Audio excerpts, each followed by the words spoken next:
Topic number 3, guys, is Black Adam 2 is not moving forward as part of DC's first chapter. Now, surprise! We kind of touched on this in our previous topic to do with Zachary Levi and Shazam. Yeah. So this is the full whack. Yeah. And this comes to us via Hollywood Reporter. And it says the hierarchy of power did change at DC, just not in the way Dwayne Johnson intended it. Black Adam, the DC superhero movie that Johnson starred in and produced, was to have launched a new franchise, but Johnson announced Tuesday that plans for a sequel were halted and will not be moving forward anytime soon. The move comes as new DC Studios bosses James Gunn and Peter Safran, installed just weeks after the movie's October release, reshaped the entire DC slate with projects such as Henry Cavill's Man of Steel sequel and Patty Jenkins' Wonder Woman 3 falling by the wayside. James Gunn and I connected, and Black Adam will not be in their first chapter of storytelling, Johnson wrote in a statement Tuesday. However, DC and Seven Bucks have agreed to continue exploring the most valuable ways Black Adam can be utilized in future DC multiverse chapters. Gunn shared his own statement, writing, "Love The Rock, and I'm always excited to see what he and Seven Bucks do next. Can't wait to collaborate soon." Black Adam, released October 21, was a passion project for Johnson, who was attached to play the character for a good 15 years before it hit theaters. Yeah, wow. That's how long it... Wow. During that time, Johnson became one of the biggest actors in the world, and in 2017 used his clout to convince Warner Brothers and New Line to develop a solo Black Adam film, rather than have the character introduced in Shazam as a villain, which what should have happened. It should have. Yeah. It would have done better. Because he's Shazam's main villain, basically. Ahead of its release, Johnson touted plans to develop his own corner of the DC universe centered on Black Adam characters such as the Justice Society of America, as well as a future Black Adam vs. Superman movie, a showdown teased in a post-credits scene that temporarily brought Henry Cavill back as Superman for the first time since Justice League in 2017. In many promotional appearances, Johnson even used a phrase that became the movie's unofficial tagline as he sought to raise the corner of the DC slate to prominence. The hierarchy of power in the DC universe is about to change. However, Black Adam disappointed at the box office with $391 million globally, not even 400 million, and earned poor reviews. That wouldn't necessarily be a problem to launch a sequel if not for several factors. One, the movie was inordinately expensive. Greenlit at $190 million, the movie's costs ballooned up to the $260 million mark, according to sources, especially after a costly 20-day round of reshoots undertaken after a poor test screening. That does not include marketing costs. So that was nearly $400 million, including marketing costs. You know that. The movie will not be profitable theatrically. I'm reading all of this because it's very important because of something I'm going to bring up a little bit later. The movie will not be profitable theatrically, as noted in a December 5th Variety story, which then unleashed a tit-for-tat in the press over a more detailed accounting of the movie's money-making with rival Deadline spinning a different tune 2 days later. Johnson weighed in himself about the movie's profitability with a Twitter post, a very unusual move for an actor or producer to make. It also put the actor in a defensive crouch and still talking about a potential franchise regarding a movie whose future even then was very much in doubt. In recent days, rumors swirled about a feud between Johnson and the studio. Reports surfaced that Johnson unfollowed Warner Brothers Discovery and Black Adam channels, only to have Johnson come out and say he never followed them in the first place. Johnson had not publicly commented on the hiring of Gunn and Safran, with many observers pointing to underlying tension between the two camps. I don't need to read anymore, because that proves my point. So that last bit that I read shows that this whole thing with The Rock has made him look very, very, very bad. Right. So what? Because you might not be privy to what's happened. No, I'm always on Twitter finding out about these things. So what happened was, obviously, we all know this film's not profitable. No.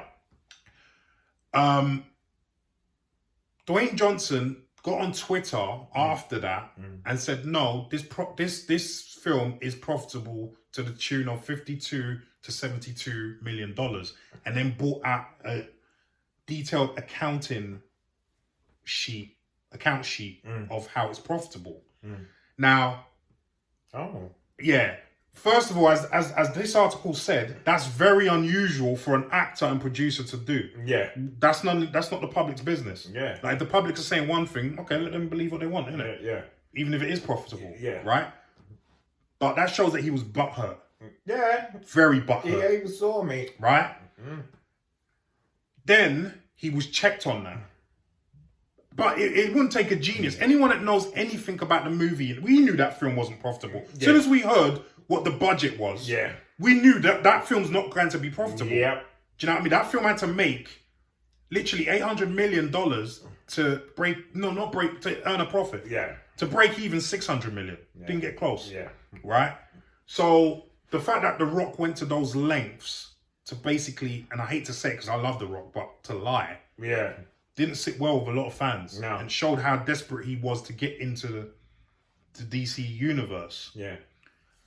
He just had to take the L though. He just had to. He should have. I'd be saying I did what I had to do. Yeah, I wanted to do Black Adam, and I gave it my all, and it didn't work. It didn't work. Like, that's it. You're The Rock. You can have a shit film. It happens.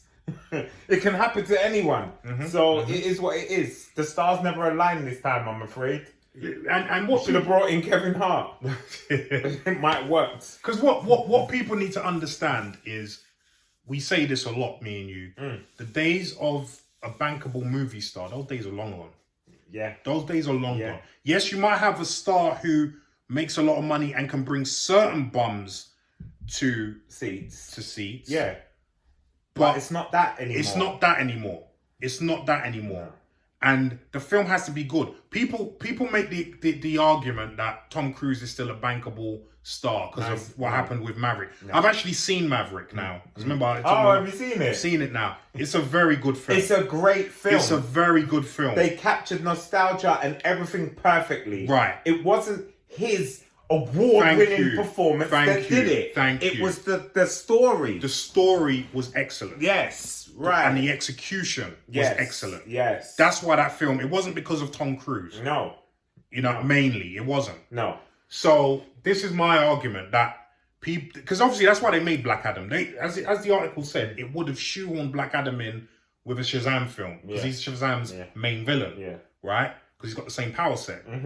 But they thought, The Rock, big movie star, he can bring in loads of money. Yeah. But obviously it didn't work out like that. And I said this, I was always skeptical about the Rock's too much of a, you can't do that. I just don't see him as a superhero. Do you know what? For me, it wasn't even just that, because obviously he's got the look of a superhero. I just didn't think it would work. And you've seen the film, right? Yeah, and he was actually okay. good in it. I thought it was all he quite was okay. well. But my thing with The Rock is, he's not a huge Paul though, is he? Thank you. And you love seeing him. Right. You've hit the nail on the head. Yeah. You love seeing him, but historically, look at all these films. Yeah. Has he ever helmed a film? No. A film? No. And it made box office bucks? No. He's never been the lead. And taken it. Taken it. He's been Kevin Hart. There's been, what's that? Vin Diesel. There's someone. Remember, that's why they added him to Fast and Furious. But that was making money already. And that was genius. Yeah. When he first come in, he vamped it up. Yeah. It got a lot better with him, and then it just got a bit silly. But let's be honest, that was making money already. Right. With or without him. With or without him. He could have been anyone. Right. Any other muscle guy. Like a John Cena, which then came in with baby oil. Batista, it could have been any of them. And that's why I like the way Batista and John Cena have come into the movie business, especially John Cena. Yeah. Because I think John Cena is the most talented wrestler in recent years. Actor, wrestler, out of all of them. Yeah. Out of all of them. 100%. Yeah. Right? But you don't see him. I mean, the only thing that he's actually helmed was the Peacemaker series. Yeah. And it took him a while to get there. Yeah. And he did what, 12 rounds? You remember the film? Yeah, but that was a WWE Studios thing. Oh, was it? Yeah. Oh, they got their own studio. So I don't really count we don't count that. Yeah, I don't count that. But okay. Like other movies, he wasn't the lead. And he's not trying to like say, "Oh, I can carry it." You're not there yet. You're not there yet. And it's about getting the perfect script as well for right. you. If you see what Batista's doing, he's playing it. You know, he's done that, the Knives Out follow up, a bit there, Guardians. He's not trying to be the main guy. He was the main guy in, what was it, Taxi or Uber or something? Yeah, Stuber. I heard that weren't great. I've not watched it, but I watched a little bit of it and it was terrible. Yeah. So it's better he stays in his lane and just does what he's doing. This is why a good director is worth their weight in gold. Because they will know. They can make you look $1 million when you're not at that level. Yeah. Which is what James Gunn did with Batista with Guardians of the Galaxy. Yeah. We know that. Do you know what I mean? If it wasn't for Guardians of the Galaxy, Batista would be a B-level movie star. Do you know what I mean? It wouldn't be the A-lister he is now. This is it, because he ain't got like the skills like, say, Chris Pratt. Right. Like, you put that brother in anything, you're going to be busting out. His comedy timing, everything. Even the girl that plays Nebula. Yeah. She's wicked in that. Yeah. And she's, if you see another thing, you see how good an actress she is. Do you know what I mean? But as for The Rock's just The Rock. We love to see him. He's one of them. We love to see him, but it's not you need to be alongside someone. Yeah. You know, by yourself. You do them big Neanderthal coming ins. Like, I'm just big. You know, like when he's working off Kevin Hart in Jumanji, or he's just doing... Or Central Intelligence. I loved Central Intelligence. Brilliant. I love that. But it's the playing off. Yeah. It's the playing off. Yeah. He needs to play off someone. You see, Central Intelligence, let me just going off on a tangent, but the Central Intelligence shows me why Terry Crews is so good at what he does and why he found that niche. Yeah. Because everyone loves to see... Listen, when people see a big guy, especially in a movie role, they think one thing heavy or hero or you know what I mean? Security. Right. That kind of thing. No one thinks he's going to make me laugh. Yeah. And that's what Terry Crews hit. Yeah, he did. You know what I mean? He did. And that's what The Rock did in Central Intelligence. Yeah. Because you were bossing up. Yes, he played the tough guy, but he was doing it so jokingly. Yeah. Do you know what I mean? Yeah. Like you were in stitches. Yeah. And this is what people need to understand. Hollywood or acting in general, in terms of what people like, has changed. Do you know what I mean? People, we both know Jean Paul, who went to drum. So he's a brilliant martial artist, good actor, but he wants to continually do martial art movies. And the time for an actor just to do one type of movie, especially when it comes to martial art movies, is gone. It's gone. Hence why the actors of old are doing Marvel, they're doing this, they're doing that. You know, there's people what are you doing in Marvel? Right. Stallone was in there. Yeah. Like, everybody, you have to be able to do it all. Yeah. You have to go and do the chick flick, the emotional rom-com, the this, the that, you know. Yeah.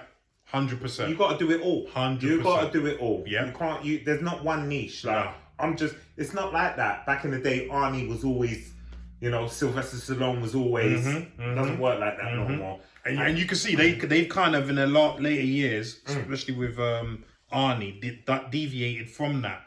They tried to do more joking stuff, or in terms of like a bit more parody of what he, a bit more nuanced stuff. So this is it. You know what I mean? Like, and even then he done Twins. Do you remember? He done Junior. Yeah, I didn't like that.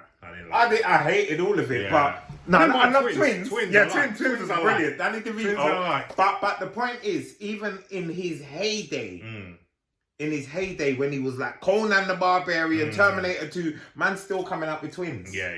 And still doing Junior. Yeah. Because someone came with it. Yeah. So what am I doing? Just open it up for me. Oh. Yeah. So yeah, I mean, we've kind of said it all, but Black Adam 2 is not moving forward. Kind of went on a tangent there, but Yeah. And we knew it wasn't. We knew it wasn't. It was And The Rock needs to really chill. Yeah. Just saying. I'm a big Rock fan, so Massive. Yeah, I mean. So anyway, guys, what do you think about all this? Leave your comments down below and let us know what you think, please. Yeah.